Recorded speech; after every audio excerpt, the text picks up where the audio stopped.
السلام علیکم ورحمۃ اللہ وبرکاتہ۔ ناظرین، آج ہم آپ کے لیے ایک نیا واقعہ لے کر حاضر ہوئے ہیں جو کہ بہت ہی خوبصورت واقعہ ہے۔ یہ واقعہ حضرت عیسیٰ علیہ السلام اور بوڑھا کسان۔ ایک دفعہ حضرت عیسیٰ علیہ السلام ایک جگہ پر بیٹھے ہوئے تھے۔ انہوں نے دیکھا کہ ایک بوڑھا شخص بیلچہ اٹھائے اپنی زمین سے جڑی بوٹیاں صاف کر رہا ہے۔ حضرت عیسیٰ علیہ السلام نے اللہ سے درخواست کی کہ وہ اس کے دل سے دنیا کی محبت نکال دے۔ دعا کے فوراً بعد بوڑھے نے بیلچہ زمین پر رکھا اور آرام کرنے لگا۔ کچھ وقت گزرنے کے بعد جناب عیسیٰ علیہ السلام نے اللہ تبارک و تعالی سے پھر درخواست کی کہ اس کے دل میں دنیا کی محبت پیدا کر دے۔ آپ علیہ السلام نے جیسے ہی یہ دعا مانگی تو بوڑھا اپنے مقام سے اٹھا اور بیلچہ آ کر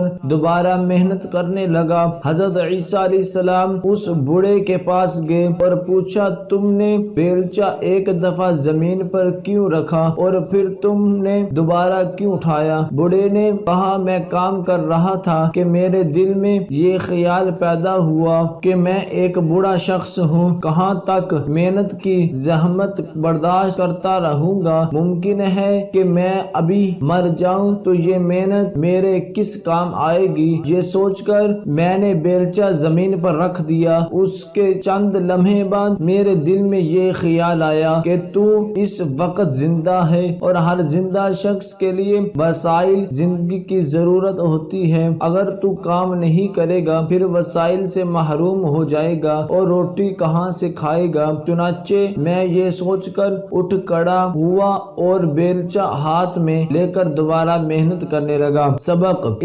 اس واقعے سے ہمیں یہ سبق ملتا ہے کہ اگر انسان کے دل سے دنیا کی محبت ختم ہو جائے اور اللہ تعالی کی محبت پیدا ہو جائے تو وہ اللہ تعالی کے دیے ہوئے کم رزق پر بھی شکر ادا کرتا ہے اور ایک پرسکون زندگی گزارتا ہے، جبکہ اگر دل میں دنیا کی محبت پیدا ہو جائے تو اس کے دل میں لالچ بڑھتا ہی جاتا ہے اور کبھی پرسکون زندگی نہیں گزار پاتا۔ دعا ہے کہ اللہ تبارک و تعالی ہم سب کو اس پر عمل کرنے کی توفیق عطا فرمائے۔ صدق اللہ العظیم۔